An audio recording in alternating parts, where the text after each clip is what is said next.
How you going, brothers? I've got my eyes on the road, not at the camera. Apologies that I'm yet again filming inside my truck. It's a time thing. I'm on my way to the Nelson Hospital to pick up a friend and deliver that friend to a convalescing unit where they can heal after their surgery. Right, let's talk about freedom. Freedom! One of my favourite songs. Fallon sung it at Woodstock. Freedom! Anyway, we sometimes feel like we're losing our freedoms because of what's going on in the current environment around the world. It feels sometimes like democracy just might be coming to an end. But let's just stop for a moment before we get our knickers in a knot and contemplate. Imagine this. Imagine you being born in North Korea.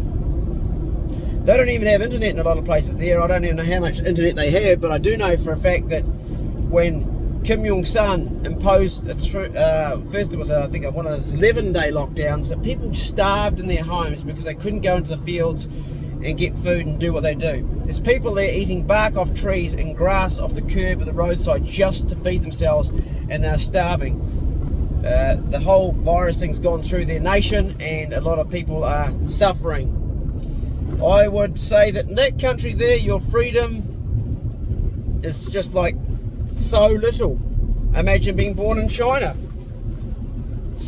Freedoms again. So we don't tend to think about ourselves being in that country. We're in Western society where we've got so much freedom, and suddenly one little thing gets taken away and we think we have our throats cut. Now, I'm not saying that justifies having your freedom taken away, but we need to have some balance. And just imagine what it would be like to be in North Korea. You get executed. Right now, Kim Jong-un had a time where, I think it was the anniversary of his grandfather's funeral or some mad thing. Correct me if I'm wrong. But if you were seen laughing, you'd be executed.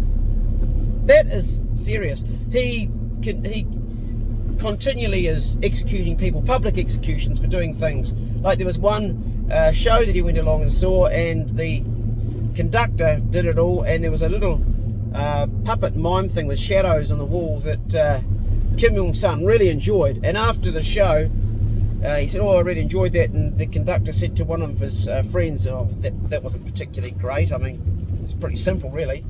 And that friend reported that to the authorities because it went against Kim Jong-un, and the conductor was publicly executed. There's so many stories. If you do a bit of research in North Korea, I just imagine being there, and my God, I would think I'd have my throat cut. So, keeping it in balance, I think it's something to consider. What are your thoughts, and how do you feel about your freedoms, and are your freedoms getting any less, or is it all the same? And if you're outside of New Zealand, what's the situation?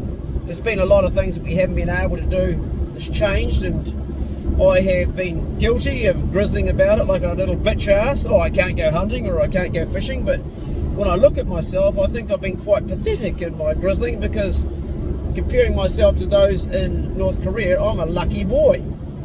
Here in New Zealand, you can hunt deer 365 days of the year.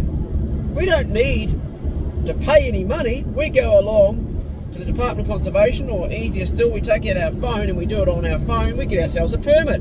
It costs nothing. We can go into the mountains and we can harvest meat with that permit. And on that note, I would suggest you do a lot more of that soon, because the government will be ramping up the extermination of deer. They never said they would, but you watch that space. I hope I'm wrong, but they've got this thing that by 50-50 we're going to be pest free. Yeah, right. Like that's going to happen? Impossible. There's always going to be private land with little areas, little pockets where pigs and deer can live. My biggest fear is, and always has been and always will be, not 1080. 1080's been around for 60 years and it's been around my entire life, and I still hunt deer and pigs. My biggest fear has always been the release of a virus. Imagine this. Imagine they found an antidote, or I won't say the word V because this will get taken down, against, say, foot and mouth, the word that starts with V, because right now the algorithm smashes you if you got that on your video. So foot and mouth is rampant, and the government has now worked out a way to control it, so all the livestock, that's the domestic deer, the domestic sheep, all everything's that all gets inoculated, but everything in the wild would die. That would be a worry. That would be a way to wipe out a great amount of tahr, goats, chamois, deer. That worries me. Also, mucking around with the genetics so they can no longer reproduce. They've been talking about that. They've been working on that for years to try to control possum. And of course, we have a world population explosion of human beings, which is out of control. And sometimes I wonder if that could be going on, or might be going in the background to try to control the birth rate of us humans. Because whilst here in New Zealand we've only got 5 million in a country the size of West Germany, there's other countries the same size that are exploding and just can't keep up. And this is where, of course, you have disease spreading, starvation. There's places in Europe now, I've got friends over there, they're having power shortages in the middle of winter. One mate wrote to me and said they can't produce enough power, and they've actually been in the cold for 4 days. These power shortages, of course, population.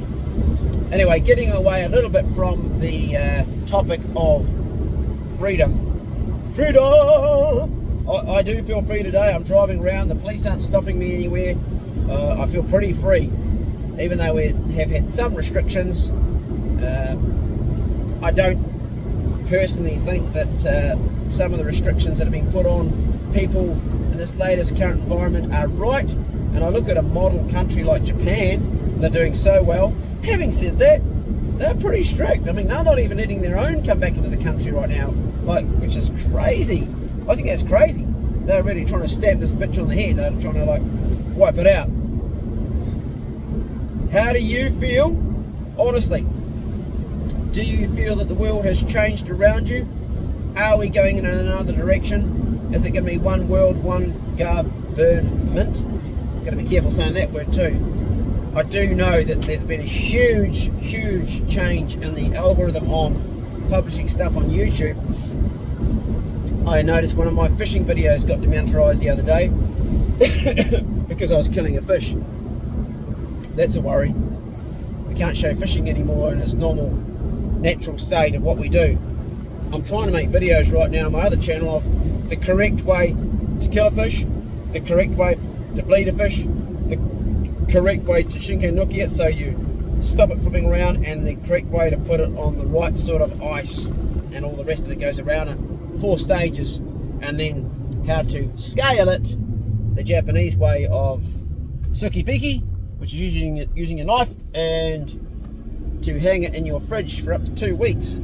I just cooked some snappy the other day. I done that way. Delicious, absolutely delicious. 2 weeks old, hanging in the fridge, bloody delicious. Didn't have that fishy smell. I got it right. I'll be showing that on my other channel too. I am contemplating creating a 3rd channel because geez, I got something in my nose that's itching the hell out of it. I've been for a walk in the paddock and the dogs, and something's like itchy all the time. A cooking channel. Plays Catch and Cook Kitchen, I thought about calling it. I don't know yet. But it won't be on a restricted channel. Well, it won't be restricted because my other channel is, even though it's a big channel, well, reasonably big, 60,000 subscribers almost. But I know that it gets restricted because of the graphic content of killing, gutting, cleaning, and all the rest of it that goes on. So I thought, well, why not just do a channel for Catch and Cook? But I missed out the clean. The clean is the killing, and the people want to see it, but if you show it, you get restricted, then people don't get to see it at all. So what are you going to do? Give me a solution to that problem. Some people say, well, why don't you put it on other social media? There's plenty of them around. Rumble's a good one, they show everything. Trouble is that still the biggest player in the world is YouTube. The most bums on seats, the most eyes on the screen is YouTube. It probably will change. One thing that has definitely brought down the watch time on YouTube on my channel, apart from the fact that probably recently my content's got a bit bloody boring because I'm not hunting so much due to restrictions and stuff, but one of the things also is that social media has rapidly changed to try and, for the consumer, produce this dopamine feed that you get when you look at stuff all the time. You get this dopamine buzz, scrolling. Instagram's now doing it. They've stolen it from TikTok. Facebook's got it, where you're constantly getting a feed and you're getting that interesting topic all the time changing. And of course, young people are becoming desensitized to the reality of life where you listen and focus on one storyline and follow it right through the end. There'll be a lot of people that have already clicked off this video because it was too boring at the beginning. There wasn't enough boom, boom, boom stuff happening, and my views have gone down on my channel, and this is because I'm now competing with that scrolling thing, which is totally unhealthy, because what it's doing is it's training the elasticity of the brain to follow a storyline, to concentrate. The concentration span of teenagers is less and less. It is very damaging, making their learning capabilities a lot less. China is smart. They've got it so the internet turns off at a certain time in the evening so teenagers can't scroll all the time. That's actually a smart thing. That's, yes, a form of control, but it's also a form of making sure that they're not dumbing themselves down. So if you are guilty of scrolling just to entertain yourself and get that dopamine hit, just be aware it's no different to smoking or drinking or anything else that you're doing to try to get this thing all the time of feeling good. There are much more healthier ways to do it. One would be put a pack on your back, put your tramping boots on, or I like to call them hunting boots, and go for a walk in nature for a whole day. Leave your phone behind, or if you want to film stuff, take a GoPro, leave your phone behind and just observe and see how your brain feels. And if you start feeling a craving to look at a phone, understand you've already got it, you're already addicted. You already have a problem with it. And we can all get caught up in that shit. I created a TikTok account for my music so I could start making little short songs, because it's got some really good features on it. And I found myself like going through stuff, and I found all these attractive young ladies the age of my daughter. And at first I was thinking, geez, I wonder how these fathers feel about their daughters doing this, and they're like twerking and all this stuff. It's like, holy shit. And then I thought about young men, and I guarantee there's a lot of young men just going through looking at girls, and straight away that takes them away from the reality of life, because the more attractive a girl is, the more she goes onto the feed, and straight away it makes every young man think that all women are this attractive, and you get the most attractive, getting the most views, getting the most look, and it perpetuates something that's completely unnatural. That young man goes out into the real world, and everybody compared to that gorgeous girl is not going to be that gorgeous, and it creates a false impression of what you could expect. Very unhealthy. Anyway, we've got away from control. I'm just coming up to the main entrance of the hospital now, and going to pick up my mate and finish this video. Thanks for hearing me out. Check on a brother, check on yourself, and let me know below what your spin is on control. Have a fantastic day. Have a fantastic day. Time goes so fast. Man, it goes so fast. And it's all we have. We can't store it. All we can do is spend it. So the best thing we can do is to make sure we spend it very wisely in the company of those that we love. Don't for a minute surround yourself with idiots. Get away from them. Surround yourself with like-minded people. Don't try and please those that don't really want to be pleased. Just keep within your circle of those that their eyes light up when they see you. If people's eyes don't light up when they see you, then they're not ready. That's what I do. I surround myself with the people that really want to see me and be in my. And if those that don't, wipe my hands. See you later, alligator. After a while, crocodile. See you later, alligator. After a while, crocodile. Can't you see you're in the way now? Don't you know you crammed my style? So long, farewell, goodbye. And we're at the drop-off pickup zone. Oh, drop-off only? Oh, bugger. So where's the pickup zone? Yeah, I'm going to probably park somewhere, right?